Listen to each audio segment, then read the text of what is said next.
Everyone knows that Heath Ledger won the Best Supporting Actor Oscar at the 81st Academy Awards for his role as the Joker. There's no need to elaborate on how good Heath Ledger's acting was. He was nominated for Best Actor at the 78th Academy Awards for his role in the movie Brokeback Mountain, which shows just how deeply his fans adored him.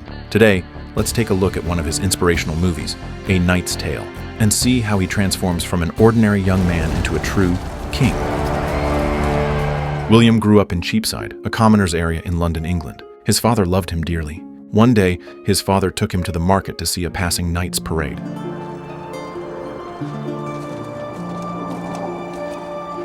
Someday, I'll be a knight. A Thatcher's son? A knight? You might as well try to change the stars. Can it be done, Father? Can a man change the stars? Yes, William. He believes enough a man can do anything. Later, to help William achieve this great dream, his father decided to apprentice William to Sir Ector. Show me your arm. You've got a strong arm?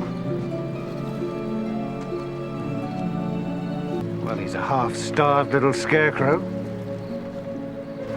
But he's got spirit. He held back his sadness and told William that Ector was a true knight, and he hoped William could learn from him as much as possible. Then, his father tearfully bid him farewell. 12 years later, William had grown up. He, along with Watt and Roland, served as Sir Ector's squires and participated in a jousting tournament. Unexpectedly, Sir Ector suffered a severe blow during the competition and died while resting by the roadside. Dead. Hey? He's dead. His spirit is gone, but his stench remains. Sir Ector's death meant that their livelihoods were at risk, especially since they hadn't eaten for 3 days. While they were at a loss, a herald came to inform them that it was almost Sir Ector's turn to compete, and not showing up would mean forfeiture. William quickly spoke up, saying that the knight would be there soon. After the herald left, William put on the knight's armor, preparing to compete in his place. Roland pointed out that impersonating a noble in the competition could lead to beheading if discovered. However, to secure their next meal, they had no choice but to proceed. When William entered the competition, he said just one sentence. Ready? Of course, I have tilted against Sir Ector many times, you know. In practice, this is his target. You're never allowed to strike him. Badger me not with details. Landscape, then. Stay on the horse. I've waited my whole life for this moment. Roland and Watt didn't know this was William's dream. To their surprise, William actually had the skills and won the competition.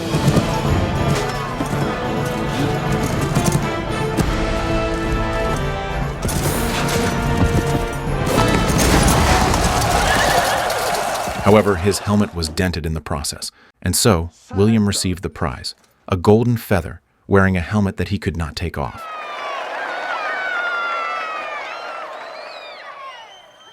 They exchanged the golden feather for 15 silver coins and split the money equally. Just as they were about to go their separate ways, William had a new idea. He wasn't content with being a commoner for the rest of his life. He wanted to become a knight. He shared his plan with Roland and Watt to impersonate a noble and participate in the competition. He believed they could do it, and by competing, they could earn their livelihood, participate in tournaments, and even change their destinies. He asked them to give him their silver coins for training expenses, but the two firmly refused. The rigid social hierarchy meant that impersonating a noble could lead to execution if discovered. Additionally, William was skilled in swordsmanship, but his jousting skills were lacking.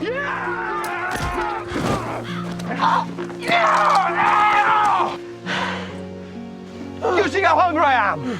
Do you? Damn your stomach, what? Roland, please. For 13 silver pieces, 3 men can change their stars. After a heated argument, Roland and Watt finally agreed to William's plan. They began a series of training sessions for William in the forest. I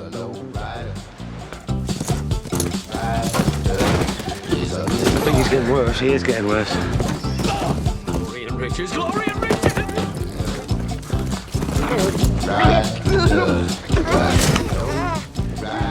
At first, William couldn't hit the target, but gradually he became incredibly accurate.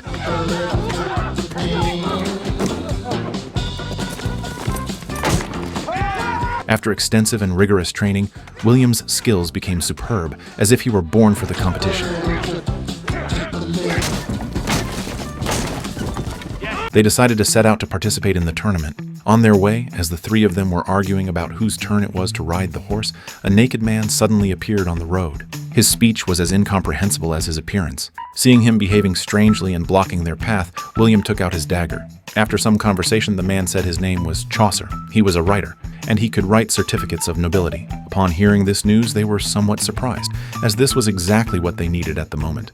Chaucer forged a fake noble identity for William. William's name was Sir Ulrich, and he was said to be a nobleman from Gelderland, England. Chaucer joined William's team and became William's herald. They took the forged proof created by Chaucer to participate in the competition. Indicate in which events shall your Lord Ulrich compete. William happily rode on his horse, singing tunes as he strolled through the streets. At that moment, a girl walked out from a corner, and they exchanged glances. William fell in love with her at first sight. William followed her to find out her name, but unknowingly wandered into a church and was eventually chased out by the priests. You desecrate the house of God! Oh. He's a handsome hunter, I give him that. Does this not shock you, ladies? Beauty is such a curse. Pray your years come swiftly, pray your beauty fades that you may better serve God. Oh, and I do, my lord. I pray for it all the time. Why, God, did you curse me with this face? That is lovely. While William was chasing the girl, Chaucer secretly gambled with some thugs and lost a large sum of money. When William saw Chaucer, he had already lost everything and was left with nothing. The thugs forced Chaucer to pay up or face dire consequences. In the end, William had no choice but to promise the thugs that he would repay Chaucer's debt after winning the competition. Thus, William saved Chaucer. In fact, Chaucer had always had this habit. The first time they saw Chaucer naked was for this very reason. From then on, Chaucer worked even harder to promote and build up William's reputation.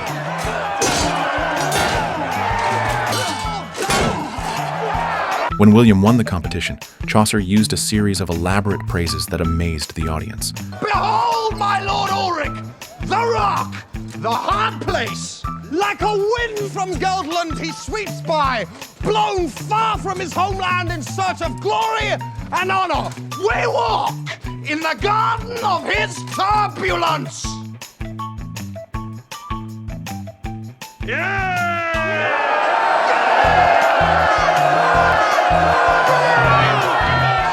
William lived up to expectations and won the championship in the swordsmanship competition.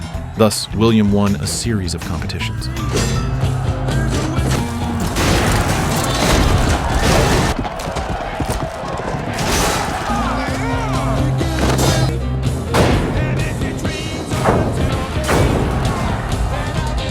The jousting competitions he participated in had nearly ruined his armor, but he had no money to repair it. He looked everywhere for a blacksmith, but no one was willing to help him. They finally found a beautiful female blacksmith who agreed to repair his armor. At this moment, William's greatest enemy appeared, Count Adhemar, the leader of the Free Company. The man looked fierce and was chatting up a female noble, the same woman William had met before. Clearly, Count Adhemar's intentions were not pure. When William arrived at the competition, he discovered that the girl he was pursuing was actually a noblewoman. Before the competition began, Chaucer, as the herald, started to build momentum for William. William was using the false name Sir Ulrich at this time. The British prince also participated in this competition, incognito, without revealing his identity.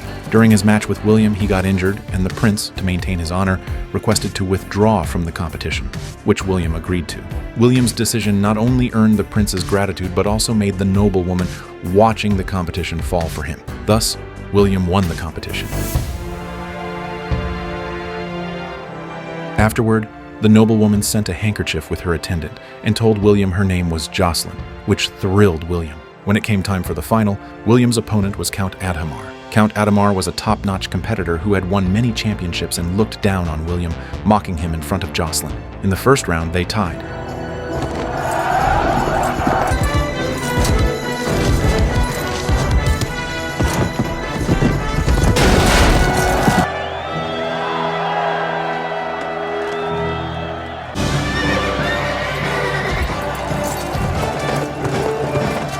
In the second round, Count Adhemar failed to hit William, and William won once.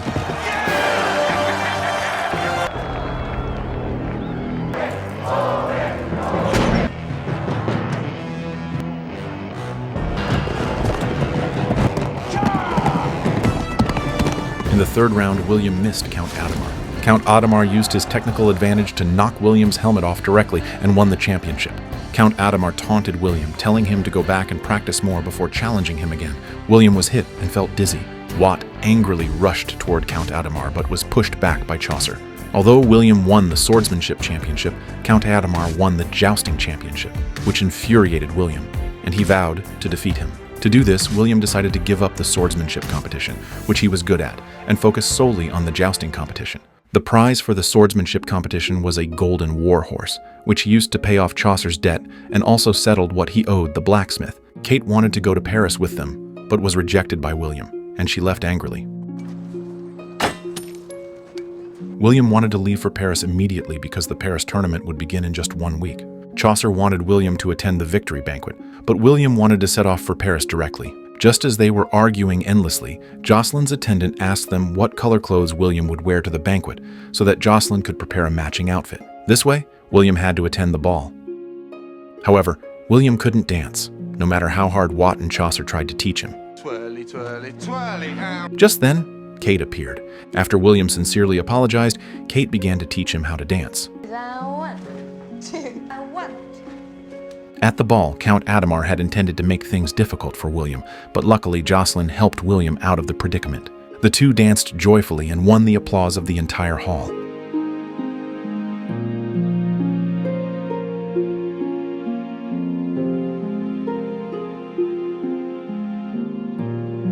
Seeing this, Count Adhemar angrily turned and left the banquet. The female blacksmith, to thank William for agreeing to take her to Paris, custom-made a set of lightweight, sturdy armor for him, which greatly enhanced William's performance in the competition. Twist, bend, feel the movement. But eventually I will be struck. And then death. Do you at least have the courage to test it?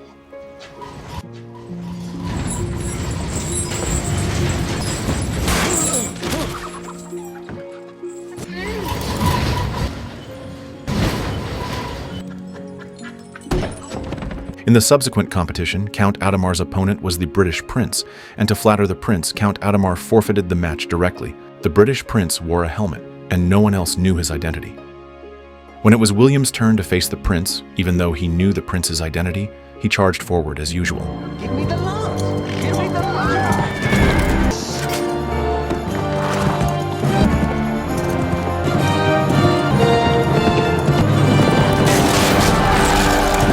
In fact, this was the fair competition the prince wanted.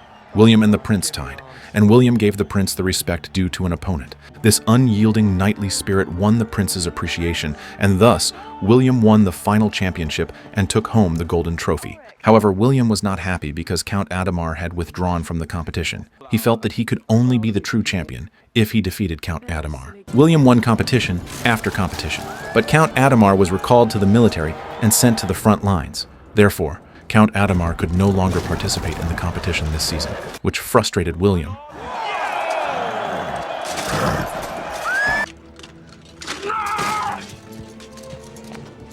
Count Adhemar, in the military camp, had been keeping an eye on William, and when he learned that William had won a series of competitions, he was very angry. As William continued to win competitions, his relationship with Jocelyn deepened. After arriving in Paris, William missed Jocelyn very much. With the help of his friends, he wrote a heartfelt love letter. Jocelyn was so moved that she decided to go to Paris to see him. All the knights who liked Jocelyn would say they won the competition for her. But in reality, they were all acting in their own interests and would not even lose the competition for Jocelyn. To test William's feelings for her, Jocelyn asked William to lose the competition to prove his love for her. William had no choice but to lose a few games to prove his feelings. What are you doing? Losing. I don't understand!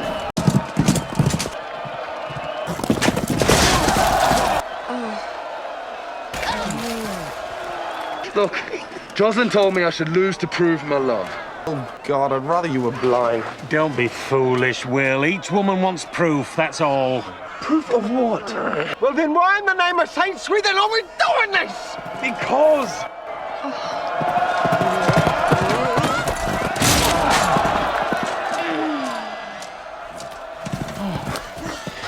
Because I love her.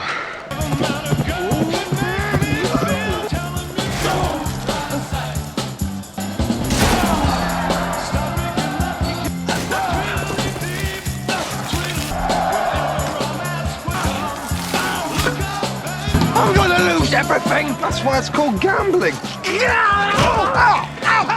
Finally, Jocelyn believed in his love, and then asked William to win all the competitions. Thus, William won a series of competitions again, and eventually became the Paris champion.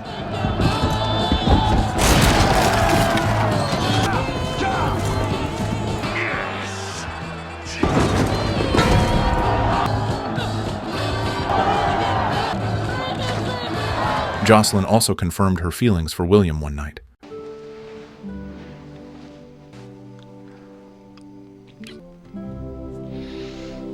When it was time for the World Championship, the final was held in William's hometown of London. William returned in glory to the place where he grew up as a child. 12 years later, the poor boy once again set foot on the land of his hometown, and William's fame had long since spread there. Here, William saw Count Adhemar participating in the competition. Count Adhemar told William that he had already talked to Jocelyn's father and was going to marry Jocelyn. This was clearly a provocation to William. Count Adhemar watched William's competition from the sidelines and found that William was no longer the same as before. His own strength was no match for William's, so he tried every means to eliminate William. After winning a few matches, William went to find the house where he used to live. He asked a little girl on the road and learned that his father had gone blind waiting for him to come home. William returned home and hugged his father tightly. After a long conversation, William told his father that he would come to pick him up when he won the championship. However, when William went to visit his father, he was followed by Count Adhemar, who, upon learning the truth, reported William. Thus, William's commoner identity was exposed, and he was disqualified from the competition. His friends and Jocelyn all advised him to flee, but as a true knight, William did not retreat. He bravely walked onto the field, but waiting for him was the encirclement of the royal soldiers, and he was taken to the market to be executed. People all despised him as a fake noble, completely forgetting William's past glory. His brothers desperately protected him. Go! Stick fast! I will rip your stained blood and stick my fist up pictures! Pain! Lots of pain! Just when he felt desperate and helpless, 3 men in black appeared. This man was the prince whose real identity no one knew despite having fought with him several times. The prince greatly respected this man of humble origins and, in the name of the Prince of England, ordered the soldiers to release William and knighted him on the spot. I dub thee Sir William. This time, William could participate in the competition with his real name and returned to the field as a noble. Jocelyn also brought William's father to the scene to let him feel his son's achievements. In the final, William faced his old nemesis, Count Adhemar. To suppress William, Count Adhemar actually put an iron tip on his lance.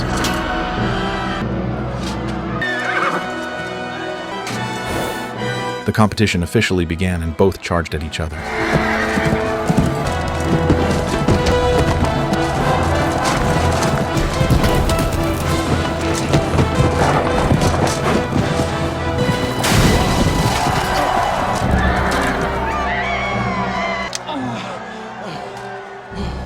The iron tip pierced through the armor, injuring William's left chest, and William almost fell off his horse in the second round.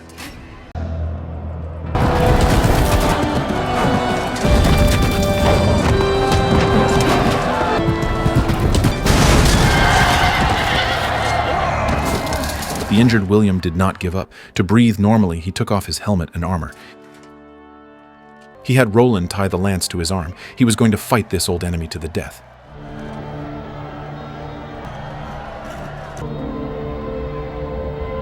He bravely charged at Count Adhemar.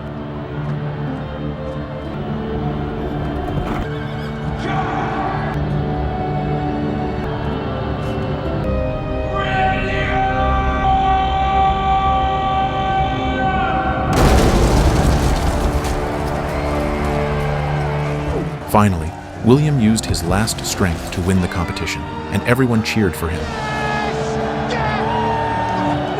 William won the championship, and Jocelyn came forward and kissed him on the spot. Thus, William reversed his life. When William took off his armor and gambled his life, he was like us, striving for our dreams. The adult world is never smooth, and everyone is moving forward under the heavy burden of pressure. We cannot choose the starting point, but we can take struggle as a blade and carve the trajectory of fate with our own hands.